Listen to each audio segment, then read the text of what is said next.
work session to order. There is a quorum of the court present. We have public comment on here. Obviously, folks are welcome to provide public comment, but this is a work session. So as we go through, I think we're looking for input as we move through. So I will just say individuals wishing to address the county court may do so at this time and at other times throughout the work session. Speakers are asked to raise your hand to be recognized by the chair, give your name and address. Limit comments to 3 minutes. For folks who are on the Zoom, if you dialed your phone, it is *6 to unmute yourself. Lower left-hand side of your computer screen, if you are there. We are very informal, especially in a work session. So, and this is meant to generate discussion amongst the court members. And so I think we would welcome public input as we talk about different items as they come up. Okay, so. Could I make a suggestion? Absolutely. Since I kind of initiated this meeting, Yes. Would you like to run it? No. item 5.0 is at the bottom of a very tight schedule and we've got a drop dead time and I'd like to get it moved up because I think it's going to dominate most of the discussion. Sure. That is fine by me. You want to kick it off? Yeah, I can kick it off.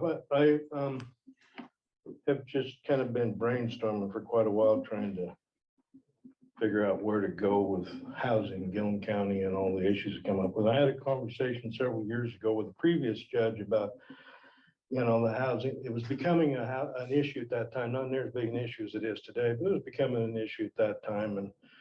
And we kind of got to a nowhere place. I was talking about how do we incentivize or develop some incentives to get developers to come into the county to do something, to get something started and going. We kind of ran up against the brick wall that we just can't compete with our neighboring counties because cost of building a house is the same here as it is there, but they can sell them for more in Morrow County than they can in Gilliam County. And it just kind of became a dead issue. We just didn't get anywhere with it. And then I keep thinking about past Commissioner Wilkins saying, it's time to quit talking about housing. It's time to do something about it. And I went to a symposium up in Anthony Lakes last spring, and there was I think it might have been Baker County. One of the other counties had some creative ideas on how they were trying to do some incentive ideas to get some housing projects going. And then as I kind of worked my way through all the thinking, and we've been looking at some stuff around here, especially on the north end recently, and everybody knows there's about 36 acres that are for sale, around $1 million. They're asking a little more than that. It's prime ground to me because it's close to the city limits. It's in the urban growth area. There's some real advantages to trying to do something to get it developed. And so how do we do that? And my thought is that county should consider making an investment out of its economic development reserves and purchase that property with a plan in place on how we move forward with some development. And I know I've got a couple guys here that can speak to some ideas we got, but my ideas, and I keep going up there and looking at it, and the upper end of that would be perfect for some apartment complexes and maybe some duplexes and fourplexes below that, and then single units homes below that. And so we've been kind of crunching numbers and looking at this and that and what opportunities would be there. Well, the first thing is if you paid $1 million or somewhere around that, there's a house and a shop on that that we don't need to be part of that. It could be marketed off that will pay back the bulk of that initial investment. And we have very little investment into the acreage that's left. And it's not like the money is gone anywhere. We're invested in real estate. Might be better than where it is today. And it helps us answer a huge issue, or start answering a huge issue with housing. So, obviously the things that would have to happen is you'd have to purchase it, have to get an offer out there and purchase it. One of my fears is that an investor will come along and do what they did up in the estates with a big idea to build houses, build one house, nothing happens, and they end up sitting on all those other lots for a year and a half before they get them sold off. And they eventually got a lot of money for those lots, because the last part of those lots sold between 50 and 70,000 a lot. So I think we need to think as quickly as we can how to move forward with this so that we got the property so we can move the housing project along so that it's in a way that makes some difference, that speeds the process up. But purchase and then market and sell the house and the shop area off of it. We need to rezone it, which Michelle can kind of talk to us a little bit about what that looks like, because I don't know. And part of it would be, I believe, R2, part R1. I don't know all that stuff. Does it need to be rezoned or we just need to be annexed in? It's a discussion that would have to take place. Because if you're gonna go with multi-unit, it's a different zoning than it is for single unit, right? Yes. I mean, that's my understanding. And then I put down, and we got to partner with the city of Arlington and annex it, get it annexed in, because one of the things that happened to the estates is they developed that and didn't meet the city ordinances and then annexed it in and have problems. So that would be way better to get it annexed in and make sure as it's developed, it meets all the city ordinances. And then I think the big puzzle and the hardest part is how to, develop your infrastructure to get the utilities to the lots and how to plot it, how to set it up and plot it out. All doable. I just think it's a bigger part of the process and the hurdle. And then market those lots at, maybe you put them at like 5, whatever it is, maybe you start them at whatever it costs to put the infrastructure in the lots, and maybe we can get grants. I asked Merkley the other day, if there was going to be some stuff out there for infrastructure for housing projects, we could get some grants and money. The city obviously is not going to pay to develop the infrastructure and bring the utilities to it. So that piece of how do we put that together and get that paid for? But in selling the lots off, you could incorporate the cost of what particular development into that lot and just sell it for that. What we would be doing to incentivize developers to come here is they're buying lots, and Lee, you can probably speak to this better. I mean, my numbers are not accurate, but I think they're in the range. But it's probably costing $50,000 to $100,000 to buy lots in Monroe County and places up there. Oh, yeah. And if we got a lot that we can sell for $5,000 to pay for the infrastructure and then come down here and build that house, we've got that developer coming down here and not having a near as much initial investment to do a home. I don't, thinking about this morning on our drive over, but I do agree. I think the county needs to be, at this point, more aggressive about developing housing. I just don't see incentivizing. We have tried that now for 3 years. Private development is not jumping at this free money that we gave through PCDC. The city has, and at least in Condon, has very reasonable lots at the moment that are not selling and being developed on.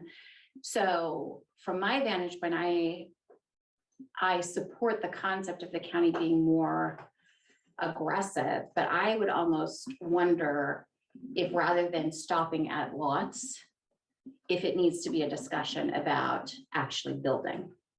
Because I feel like if we continue to wait for the private sector for it to make sense monetarily, I mean, we have school districts that have already identified need. We have waste management that's sitting here nodding their heads saying, yes, we could use that. I mean, we have partners at the table who are employers that potentially, if we partnered on some of the money into actually the building, the county fronts the cost on the development and all of those kinds of things. If we had employers raising their hands and saying, we can chip in 300,000 for a house here. And, I mean, I think the school district would probably jump at the opportunity to cost share on some building. I think waste management probably would be interested in talking about that. We have other companies who may be interested down the road in talking about that.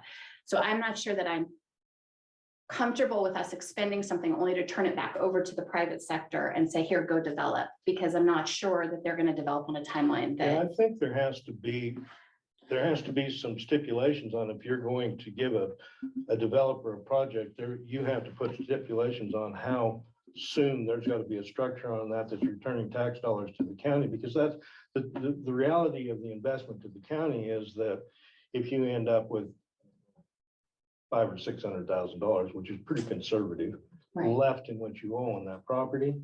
That money returns, once you have houses on it, returns in 4 or 5 years and True. it becomes part of the tax base. But I think you'd have to incentivize that. And I've had Mark come down too to talk, because he's ready to build and do something. And I agree with you. If we can figure out how to get them built, that's the key. How do we actually get them to come and do it is the key. And this was my idea on at least, because they've never had this, Yeah. a lot at no price. Because you could give those lots to them and this would still pencil over a 10-year period for the county. Yeah. I mean, I get that. I'm just having watched the city and Condon try to do something similar. What happens is the minute construction costs go up, we hear private sectors can't develop. And so it's like roadblock after roadblock after roadblock. And if the whole point is, no, we want houses there and we want them within 3 years, and I don't care how much it costs to build them. I mean, if we're at that point in our community, then I think this court needs to commit. No, we're all in. We're not waiting for the private sector to catch up and figure out that we can support it here. Because the other worry that I have is we also don't control then how much they charge once they develop. So if they start charging Morrow County prices, we've just basically subsidized for somebody to make a whole lot of money off of something that our workforce still can't afford to move into. So I like having, if we're going to invest that size of money, which we're talking about for public listening to this, probably over, when we're talking about probably 10 million total, if you were building all the houses. If you were building the houses, I'm sure. But I would think Mark much said rather the complex see. was 400,000 or 500,000. What'd you say? About 5 million for a 42 unit apartment Yeah. complex. Yeah.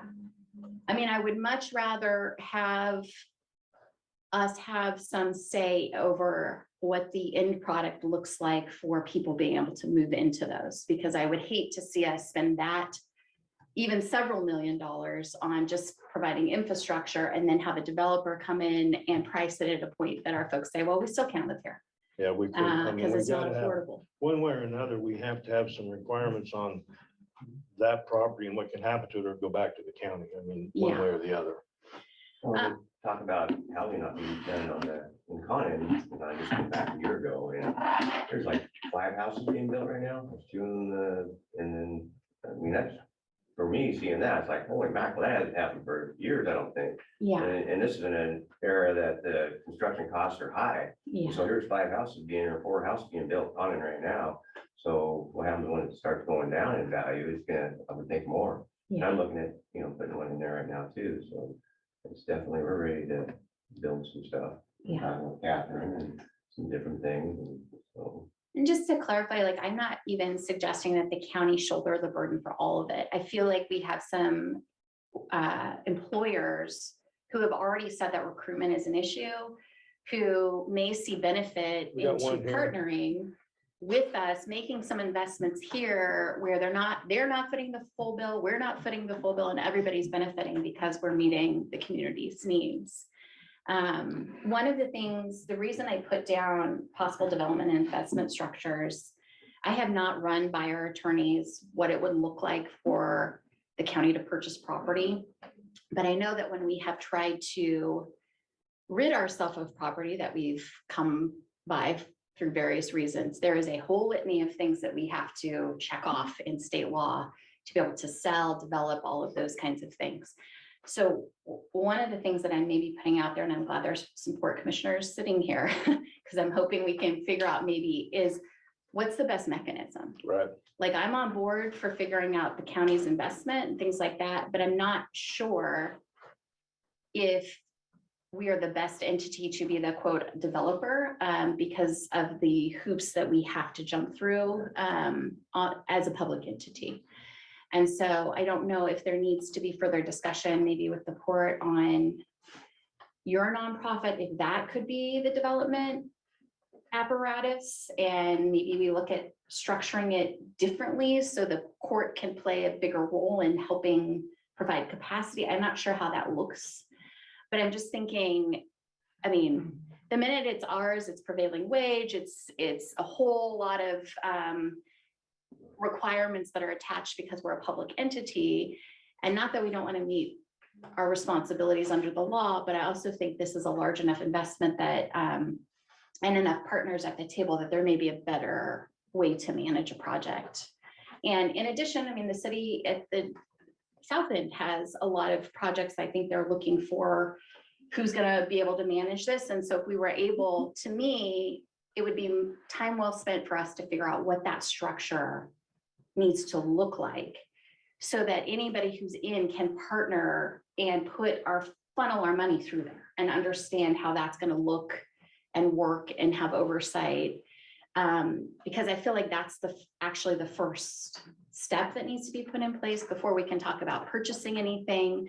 Just don't want the county, for instance, to say, purchase that land, and then our attorneys to say, okay, you want to sell it to somebody? Here are the 15 things that you have to check off the box How on. how And it, quick do you think it would be to find out where we're at with that part of the process? Because I do think it's important. There isn't a lot of property available. Mhm. And it's important not to sit on this for 3 or 4 or 5 months and try to figure out what we're gonna do. Because if it's gone, it's gonna be hard to come up with a piece of property that fits us that well. I think, is it already back in The 31st. 31st? And I So agree with you 100%. So what kind of money would you be getting back from the house then that exists at the time? Well, if you and purchased it? I just did a rough figure of if you put 30 houses up there, No, I mean the house that exists up there that you said we would sell. what Lee said that they're trying to sell that at this point for 550,000 just for the house alone and the shop, and the other acres, 5 or 6 acres, would it be another couple $100,000? Yeah. So if you paid them the asking price today and got 700 for it, you only got a $500,000 investment Yeah, in then you could. the rest of figure it. out. If you put 30 houses on the rest of it, that would pay back in 4.77 years in tax, in tax revenue based on $3,000 a month. And I think taxes based on what mine were, that's probably a conservative number. Mhm. Well, I think you get a lot more than 30 houses. And we too, talked right? yesterday, and he was Yeah, plotting houses, and he said, well, you can do 74 on 18 74 acres. houses on there, that's only using up 18 acres of it. You know, that's putting in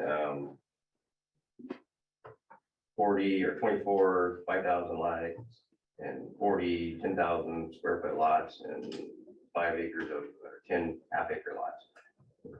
10 houses per half acre. Okay, divided Which it would up. give you some diversification on how it was used to offer that to more people. I mean, somebody may come along, wants to build a $500,000 house. And they'd have half an acre, you have some plotted for half an acre to do it on, and then some would be more of the traditional housing project type project. go ahead, Catherine. So one of the main obstacles that we have is who's going to be the property manager when this is all done. So also too, when we're talking about houses, we're talking about ownership versus rentals. What we need is rentals. We need affordable rentals for our people. I agree, there's 4 houses at least going up in Condon at this point. But those are people that can afford it. We're still not getting our workforce housing. We need to focus on having enough rentals for the teachers that are coming in that A, can't afford to buy it, or 2, not sure whether they're gonna stay. And we also need to have it for, like we've been talking, on Main Street. So I think the idea of we need a vehicle that we know is going to manage the development of the county money, like Liz said, and also the property management when it's done. Because that's been the main sticking point of my council, is that we don't want to be landlords. Neither I do we. think they're almost to the point of, to get this done, we might have to be landlords, not too excited about that. And we were hoping Pioneer CDC would take on a bigger housing role. It appears that they don't want that role. So I'm almost proposing that we should find, I don't think the port, and Leah can check me, their nonprofit is not built for that. Can it change? It probably could. But I think we almost need a specific person with property management that once these are built, that they can control the rents and make sure that people can still afford them. And that's the biggest thing. And I do want to say that through Kirk and the city of Morrow have the ADU plans, And we've had like 4 or 5 people come in and request those. Mark's been one, we've had a couple other people come in. So sorry, what's the ADU? So it's accessory dwelling units. So Okay. acronym. Too many acronyms in the world today, Kathy. Yeah, I know it. To bring I know those it. out. Thank you for clarifying that. So, but one of the things is the city of Condon has changed its code to be more flexible to allow accessory dwelling or granny flats, as they're also called. And again, we had a planning commission meeting last night and we had another discussion about Condon Grade School turning into housing. What's going on above the golf course? Because we had a discussion with the developer, Kirk and I did yesterday, that's working with Pioneer CDC. So I guess the roundabout way is, I agree, we need a department or another nonprofit in the county that's going to be just housing, that's going to be able to manage some of the development and also manage what it's done.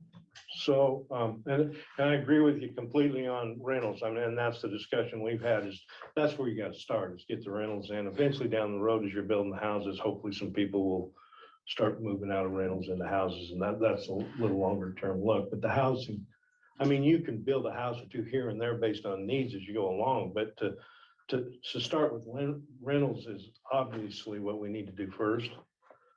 If we can figure that portion out. But so when you talk about your famous line, now what are the steps going forward? Yeah, so what I would say, first of all, is that Delaney and I can track down with our attorneys. The one is on vacation until the 31st, but we may be able to ask Carrie to help us. So item number 1 will be clarifying any restrictions that the county has for property that we would have or purchase. And what obstacles there is to, say, turning that over to somebody else for development or selling down the road if we developed it ourselves. Just so that we do not end up deciding we're going to leap and buy, and then our attorneys go, whoa, you can't do what you thought you could do with that property. So we'd want them to check that. And in other properties where we've donated, for instance, what our attorneys have told us is, one of the questions they ask is it buildable? And the property that we were dealing with at the time was not, and so it was a very simple process, but I didn't go down the route of, if it is buildable, what are all of the steps? And so that's something I think we would just need to understand. I have a question for folks who are familiar with Morrow County's developments. Who did the port build those and who manages them? The brand new 400 some units it's always been by Offutt, 3 Mile Farms. The first 225 units was privately owned, 12 acres. They bought that and then they brought in their crew. I think Offutt's son has a construction company. And if you're not familiar with Offutt, they have 60,000 acres of irrigated farm out here and dairies and feedlots and so forth. So they were having a lot, and they're gone organic, so they needed a lot more labor force. And so they came in and they tried to put in housing on their farm and in the city, but as a labor type camp or a man camp. And it turned out that it was better to address it as this. Now they get some kind of assistance for a farm to house the farmers, but they run it all themselves. Okay. And they're quite quick on what they do, which is really important with these issues they have. They have deadlines that they need to meet, just like you will too, because you've got industry that wants to be here. And one of the check on their list is housing. And there's groups that would love to buy it, and I'm sure the project, and then they would property management in it and have investors and so forth down the road to develop it. Like it would be like the port, the second, the 400 acres, the 400 units was a port owned. And of course, the port is more accustomed to buying and selling and leasing ground. So they were a good vehicle to use that. Now, I don't know if they ended up buying or if it's a long-term lease, but it's quite aggressive. They were able to walk through a lot of the agencies and so forth because of the planned unit development is what they have. And in turn, it's helped. They filled up right away, and they'll have everything from condominiums all the way through to just house rental apartments on that project. But it'll be owned by Offutt, and Offutt will oversee it. Now, they maybe have an agency in their own business that just runs property management. I haven't had to deal with it. And that's, why I'm here, throw my hat in the ring here. So I have a construction company and a development company, and we're putting together a property management company. And that's what I did the last 8 years in Fargo. I worked for a company and built 300 to 500 houses a year and built apartment complexes. And I oversaw those projects. So my last project was an 86 unit apartment complex. And so I'm very, very familiar with the process and the bidding process. I was just talking to my project manager yesterday. He sent me over the plans, gave me a spreadsheet on, make sure I don't miss anything. And, we get to that point and start bidding it, put numbers down. And, these guys that I work for are very well to do, and I see their formula, what they've done. And so I'm using them as my mentor, talking with them. And so hopefully I can structure it similar and manage the properties that we build. That's kind of the idea. And, I got my 2 daughters and my cousin, and so there's 4 of us that are kind of involved in this right now. And definitely been looking at, any options that's available. I'm ready to go. Yeah. So, So in terms of next steps, I think one is to get clear on restrictions for the county if we owned property, what that would look like, just so that we're aware what any obstacles to turning that over to somebody else to develop or selling down the road or however that looks. So I'll have Delaney make a note to track that down with our attorneys and sort of maybe have them write out a memo for us so that we can share that with the commissioners. And then One thing that we want to consider in that is just to tie the property down, how can we get an earnest money agreement put together with an offer so somebody doesn't step in ahead of us while we go through the process. okay. So that would be the first thing, I think. I think to Catherine's point about property management, Mark just mentioned that he's thinking of owning that or doing a business like that.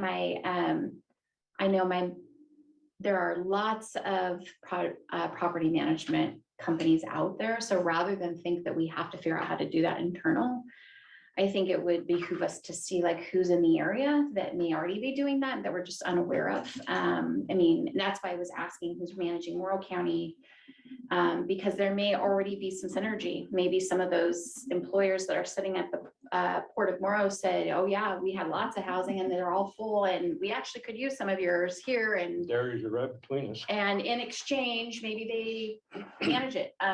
So I think there's some conversations to be had there. So part of that, I think, Delaney and I can run some of that down. I think if Pat, you can, and Miranda can also be asking around for contacts at Morrow County, Umatilla County, that may have larger complexes that can say, oh yeah, we know a project management or a rental management company.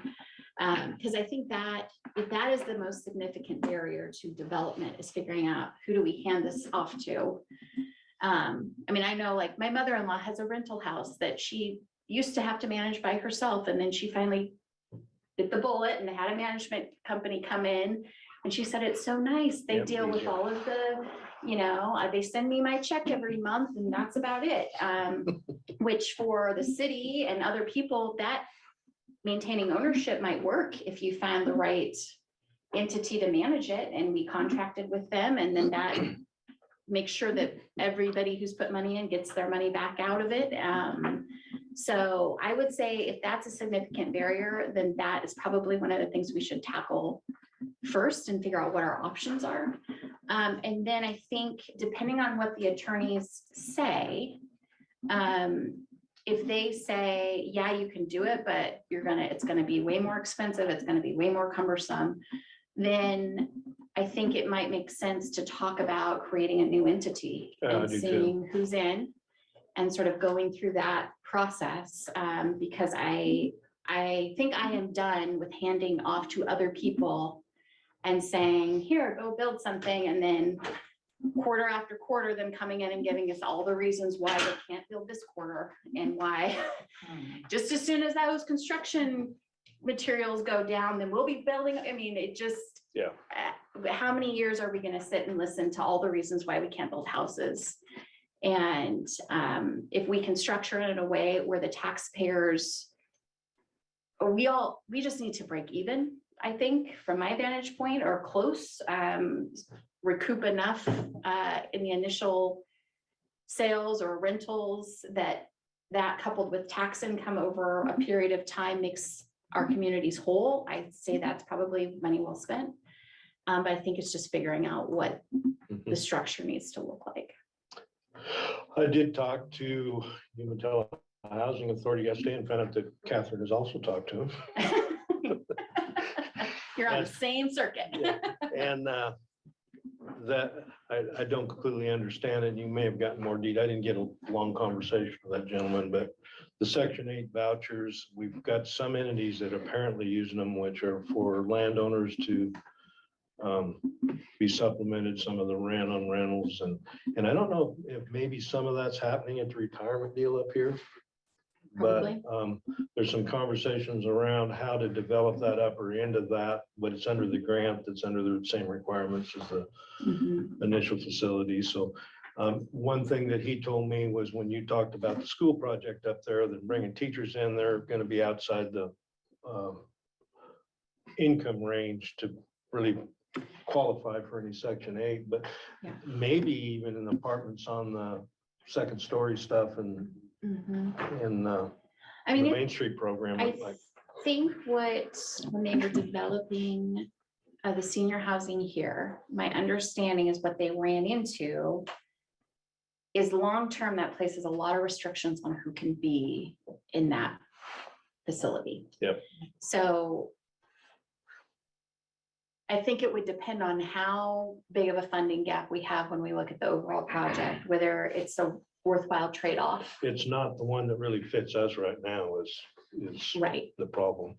It just happens to Because be. I'm guessing if teachers are out, probably a lot of waste management staff would not be qualified, like our employers are paying too much. to Interesting. qualify for that, Another so. interesting part of what he told me, and this is another project down the road, because I think we need to really focus. We only do so much, focus on how we move this forward. But the state of Oregon has a program where they trade out older manufactured homes with a real incentive base to go to upgrade. And Lee had talked about Umatilla Electric has picked up, I think probably in that same program, but he's going to send me some information about that. But we have some issues right here that might fit perfectly on if we could figure that out too someplace down the road. We just gave the keys to the first family. We took out their old manufactured home and put in the new because of energy. And that, so everything, all this stuff you're talking about, everybody has to come to the table and you have to weed it through. It's the housing authority, I've used those in my own personal rentals. And it's a part of the mix. It's not solution for the whole process, but it is part of the mix for the elderly and for the lower income people, and it does help. Well, and he asked me, he said, so what kind of houses are you looking for? Yeah. Across the board. I did just sit down with that nonprofit because they wanted to kind of pitch out with it, because they're in a pickle right now with the retirement home. They did lock themselves into a very strict grant. There's no wiggle room for it. They're already short board. It's supposed to be a 5-person board. It's a 3-person right now. And if the property sells that one of the board members is on, then it's down to 2. You were talking about creating a new entity. and while you're saying that, I was thinking maybe that would be the entity to take over or to ramp up a little bit, because they're already a nonprofit, they already have some stuff established, they that's built this true. building, they built the manor. Right now, though, I think it just has no structure, where they're short, they don't have the board that they need to really fulfill what they can do. I don't know what all they can do instead of making a new entity, but they're already in real estate, they're already in buildings. Interesting. They And built- what is the name they of that built this one. entity? Yeah, they built this, I think it's Columbia Hills Manor. Manor, I don't know the actual name of the board. Who runs Columbia Hills Manor up there. I know you can get on their website. I tried to get on it yesterday to look at it a little bit more, but I That's don't know a if it's really just half good shut down idea. or I don't know what's I going don't on think with it. anybody's ran it for quite some time. I think Nancy Proctor is running the majority of the board, and Nancy and Jeff Wilkins and Tia. that's who's on the board right now, but I mean, Tia lives in Hermiston. She runs Ragged with her own company. I don't know how, I think Nancy's primarily running it right now. And they're I looking think- for a way out And of there, it. she has a foot trying to go out the door. As soon as she sells her property, she's out. So, I mean, that is an entity to look at for some kind of development, property management. I've been working on that a little bit myself too, and it'd be pretty much have to restructure the loan and so forth on that and turn that rest of the developable ground loose. And then come back in with a new group. And you could probably, 3 times the amount of units you have there now. And your town's gonna need it, that kind of housing. And you have the ground available, it's just turning it loose, because when they financed it, they tied up all the ground on that loan. And it's another win for Arlington, I think, or Gilliam County down the road. Okay, so, I'm not sure how you would go back. You can do the work. I'm trying to figure out how that would work. I think they are in the process now, because when I was talking to them, because I had told them their best bet would be to stay a nonprofit instead of selling out to a private entity, because nonprofits go to places easier. I think that they are looking at now, re-talking to the state about how they can fix that, because I mean, the entire state's in a housing crisis. They might have some little room for them or be willing to work with them a little bit. So that was their next step, that they were gonna go talk to the state again to see what they could or couldn't do, because they have 8 years left on it. It's a 20-year basically contract that they've done 12 on, but they're not gonna make it 8 years if they stay the way they are. and They're keep not doing what they- sustainable. No, they're not sustainable right now. Well, and Liz, the other night with Senator Merkley, that discussion concerning the grain lab and possibly being able to do something with how that's tied to that specific grant. This might be another place we could go with that on that ask, yeah. Yeah, I don't know. That's federally funded And grant we or may be state. able to find some help through the state somewhere to loosen that up. okay, so my little hamster's turning, I'm trying to figure out next steps. Okay, so to recap, here's where I think we are. One, we're gonna get some clarity from our legal counsel regarding anything we need to know about the county being involved in real estate, purchasing, developing, selling, anything that we need to be aware of. So that's number one. Number two, we need to, I think we can set Miranda and Delaney loose on seeing if we can just get a sense of what the property management environment looks like around us. Maybe identify some initial partners, talk to some initial partners, see if what's out there. So we're just aware. And then the third piece is figuring out a structure to move forward. So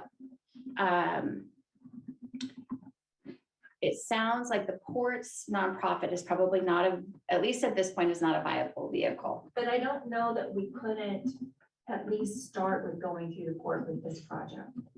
Because just like we did with this building, we may be able to do something similar. Okay. Yeah, other than that came through the port, but chatting with Leah, I think there's a way to talk to the attorney that we can change. How that century core is written and what we can do within that 501c. Okay, It might be a stopgap until maybe something, but I agree, if there's already a nonprofit that's into housing, because I was thinking Summit Springs, but they kind of have their hands full. yeah, But, I mean, again, they're used to building, renting, managing. yeah. They just need the full board right now, is the biggest issue, is they don't have a full board. And it might be wise to see how they're structured, to see if it can be countywide and not, it's not. That was my other question. So in follow-ups, I think if Leah and Catherine and Jed's on here, could maybe see what it would take for the port's nonprofit to expand its portfolio.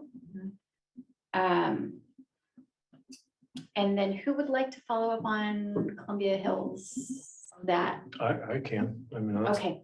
I'll work with Kim, we can figure out where you're at, and what, I think if we could see, one, I would like to see any legal obligations they already have. So those leases, any of that.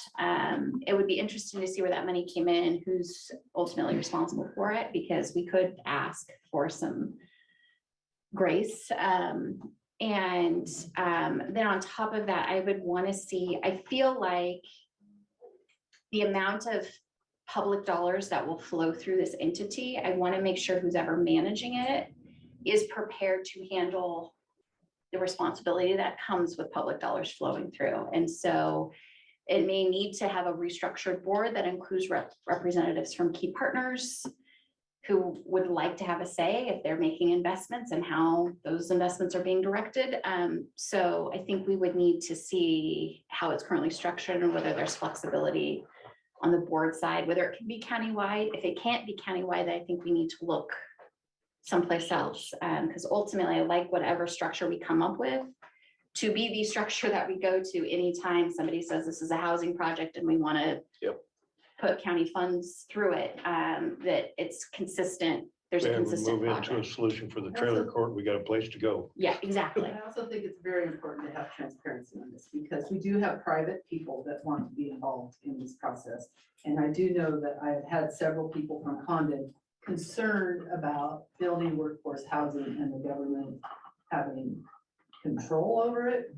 And so we just need to make sure as we go along, we take into the considerations. But I agree with you. If we hand it all over to the private people, I don't think a lot of the staff is available to take on some of the projects. And so, anyway, I just urge that transparency is key in all of this. So, especially since it is public. What's the difference between pioneer development and what we're talking about now? Is pioneer development kind of? They have told us they do not want to do development. Okay, so, but they're, I mean, that is. their There are goal. existing programs they want to run, Mhm. that, then you've explored some, if they want to keep those going, they just want to take on any more that, Yeah. from a management level, and the board is not supported taking on any more. Yeah, in an ideal world, they would raise their hand and say, it's us, and we'll take on all these projects, and you give us additional money for resources. That is, at this point, has not been something the board has been interested.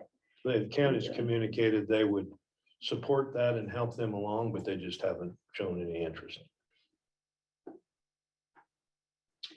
Okay, do we feel like we have a good game plan on this piece? On that, and then, absolutely.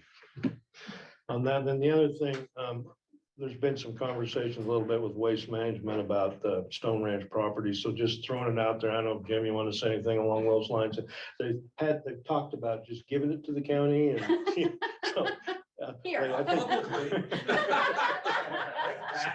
So anyhow, I know there's a lot of hurdles with that one, but it is about 640 acres of property that nothing's happening with right now that. Yeah, I mean, I think Waste Management is absolutely in anything we can do to help. And Stone Ranch is definitely on the table if that's something that will help. You know, selfishly, you know, we need to take care of our people too. You know, but yeah, we definitely let's have the conversation. I think there's an opportunity here to learn how to do this. And then to know that we have another project in the wings that we could go to. Yeah, Because this is gonna be a big learning curve. absolutely. Yeah, yeah. I don't want to disabuse the public that, oh, we're just gonna have this nonprofit and then we're gonna have houses in 2 years and it's gonna be, yeah, there's gonna be a lot of missteps, 2 steps forward, 4 steps back, stuff. But at least we're making forward progress, I think, to actually get a structure and stop, as Sherry would say, let's stop talking and just build it. Being pretty quiet, Leah. Just absorbing. I think you're right on with, you know, what you've been doing in the past isn't working, you gotta do something different. Just, you don't want to beat your head against the wall so long. It's bloody enough, you gotta do something else. So. Yeah. And you don't have to reinvent anything because there's people out there doing that right now. And that's Mhm. what I always, my philosophy is you go to those people that know it, they're blocked before you.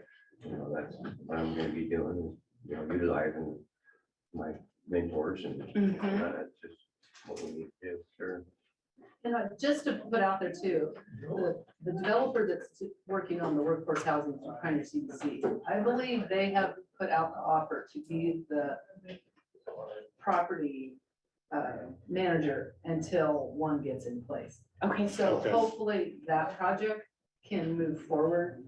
And if need be, they could be the property managers for, you know, a year. or So- question, in your conversations with PCDC about that development, are they gonna move that project or does that need to find a home? So it appears it's still moving forward because we met with, Rick and I met with the engineer of the project. And they're trying to figure out now, basically, what's the quickest way to getting permits done. Of either going through our subdivision ordinance or going through a planned development unit, right? And we're having some discussion on that. Because we think we want to make sure it's done right. Right. And we don't just plop these houses in the middle of nowhere and make sure the infrastructure is right. And so, yeah, but go ahead. Go ahead. I would say the same for Arlington too, just keep the city, obviously, I guess, in the loop of what you're scheming, because especially in Arlington, we don't allow a lot of things you would think might be allowed, especially around housing. So just, if you can keep us abreast, then changes can be made to the ordinance. I think we're moving in a direction of updating in general, like we don't allow accessory dwelling units in Arlington, for example. Stuff like that, duplexes are hard to do. So it needs to change anyways, and I think we're going that way, but it's not done yet, so. Well, and I did, Mayor just so you Buckton know, is I, on too. yeah, just and so I you guys talked know, to the so. mayor before the city council Yeah. meeting, made him aware what my concept was of this project, so he does know kind of what we're thinking. And you have a city councilor sitting here. too, That doesn't so- know any ordinances yet. Once at a time. You're So a we'd like newbie you to like get right me. on that, right? I'm not afraid to speak up and then laugh at me, so. Yeah, planning's the hardest part of this job sometimes. Yeah, Okay, so this I is feel Mayor like we've Buckton. got good solid stuff. Jeff, did you want to weigh in? Well, yeah, I was just gonna weigh in. I mean, we ran into some of these issues up here. Mayor Buckton? Yes. We ran into some of See, these but we issues. can't hear you. God, I'm off mute. All right, never mind. He's coming up as if he's speaking, but we can't hear him. Can you hear me now? Can hear you online, Jeff. I don't think they can hear you there. Okay, anyway, I was just gonna comment that, There. have you got me now? Hear you now, Got you Jeff. now. Go ahead. Okay, yeah, I'm almost done talking, sorry. Nice No, point. we started running into, we started looking at some of this earlier on with the Columbia States, because we had some issues with, development up there and, people wanting to put, more than one livable unit in a section of property and whatnot. And so we're looking at revamping some of our ordinances and trying to dial it in a little more clear so we don't run into these type of issues. I mean, we're all about development, but we want good, clean development. We don't want to overburden the land that's available. So that's part of it. So, Nick's working on some of that stuff. So the city is trying to clean up some of that to make it a little easier. And that goes along with zoning and things like that, for multi-type units. as, you know, R1, R2 and multi, so we are looking into that. You know, the city does want to get some more housing going. But at the same time, I hedge on caution. I mean, we all want affordable housing, and right now that word doesn't really apply based on our economy. So, you know, if we start building, if we get 30 acres of land and you want to put 20, 30 houses on there, or 15 houses even, you got to look at that on the payback. If half of those are rentals, what are you going to rent them for? And can the folks that are coming in afford that type of rent? I mean, if it's $1,000 or $1,200 a month for a 1,200 square foot house or 1,800 square foot house, you know, maybe those folks would rather buy a house. So you got to kind of weigh those odds too. I think this is stuff we need to keep on the table and look at, you know, what is the payback? Because we're using public funds for this, so there's always scrutiny that comes along with that. True, I think though the beauty of using public funds is that the payback comes in multiple areas. So we don't have to make a profit. We don't need it to survive as a county in terms of financially. And we can realize paybacks over a longer period of time than any developer, because we can take a long-term look at. Because the other thing we're factoring in is, are they bringing in our kids into our school? Is there a spouse that's employed here? They're paying taxes? Are they part of the community? Buying groceries. Like, they buying groceries here. And so the paybacks to us, at least from public entities, is a broader look than a private developer who's coming in, needs to earn a certain amount in order to go on to the next project. Yeah, and the economy itself, when you address the cost of housing, Jim and I talked about this morning, and at some point, employers have to look at what retention of employees is, and if housing is a part of that equation, wages become a part of that equation, so they can afford housing, and we take affordable housing out of the conversation, it becomes part of where we're at today. Not once inflation starts, everything doesn't go back to where it was before it started. Right. I would just say, as a former Habitat Community Chair, you still have to have affordable housing, no matter what. I mean, you still have to have support for all your businesses and all the things that are lower scale paying jobs than, you know, a place like our facility in Arlington here would have. So you still have to have those. You know, right. That schools, you have to have all the infrastructure to support all those people where roads and everything else. So. Come on in, Larry. Am I late or? No, we were talking housing, actually.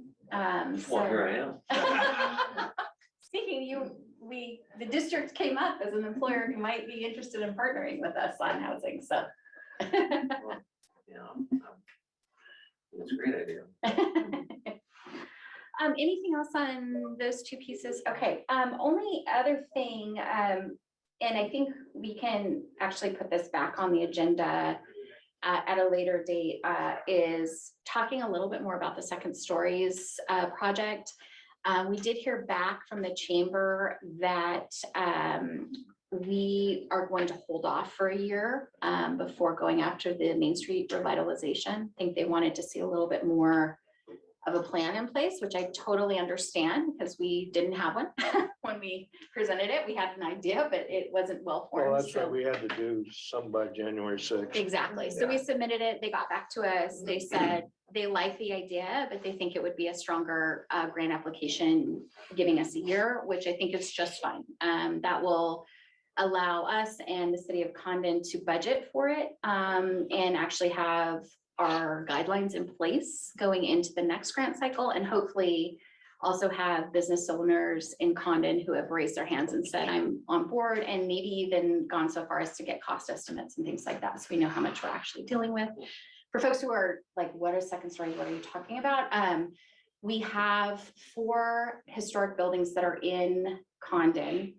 And we have learned that there is a pot of money that sits at the SHPO, which is the State Historic Preservation Office, for restoration of buildings on Main Street. And in particular, they're interested in funding projects where people are rehabbing second stories. And especially if they're rehabbing them for housing. And so we have 4 that might qualify, assuming that their business owners are interested in pursuing that. And so we're talking about just a small subgroup of the county and the city of Condon possibly putting in funds so that those business owners can go after this state grant and hopefully rehab and put some little apartments above Main Street. So that's the second stories. Yeah, that's the second stories project. So all of that to say, I don't think it's pressing today to have guidelines reviewed. I know the city is going to be meeting in February and talking a little bit more about where their council is. So maybe that's an opportunity actually for us to go to their retreat and hear a little bit more about where their counselors are, and that maybe could guide some of our discussion. So just wanted to give that update. Like, I still think it's a great idea. I still would like us to figure out how to support it, but we'll probably have a longer timeline than we originally thought.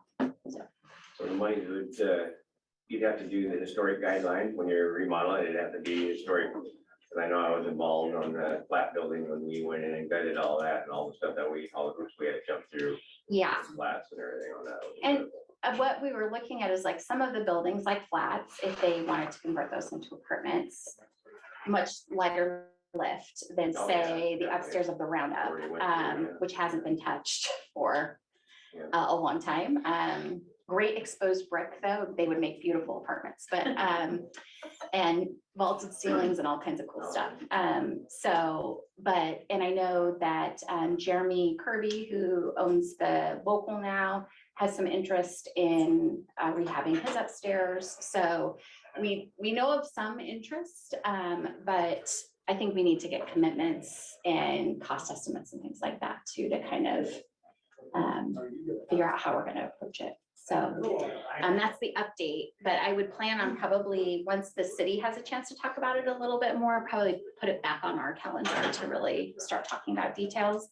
And then also being prepared to set earmark some money probably in the budget, so that we know if we're doing this other project that we're setting aside enough to meet all of these needs. So everyone's invited to the retreat. It's a public meeting. It's February 8th at 5:30 PM at City Hall. Let me know if you're coming, because we are gonna have dinner that night. At some sort. No, Wondering why everyone's getting it. it's We're not sure. just so you know, anytime the 3 of us are sitting in the same room, it's not a private meeting. You can walk anytime you want. Ever. Anything else for now? We are 3 minutes ahead of schedule. No, great move Okay. forward. Awesome. All right, we, I think hopefully can make some good progress and put this back on the court's agenda to just keep moving forward. And I think, are we still working on getting a quarterly? We're still working on getting our next quarterly meeting with the port and the cities and all of that stuff on the books. So some of this may eventually fall into that, especially if we need to create a new entity. And it's all the public entities are figuring out how to do that. So, okay, anything else for now? If not, I will adjourn the work session. We will come back into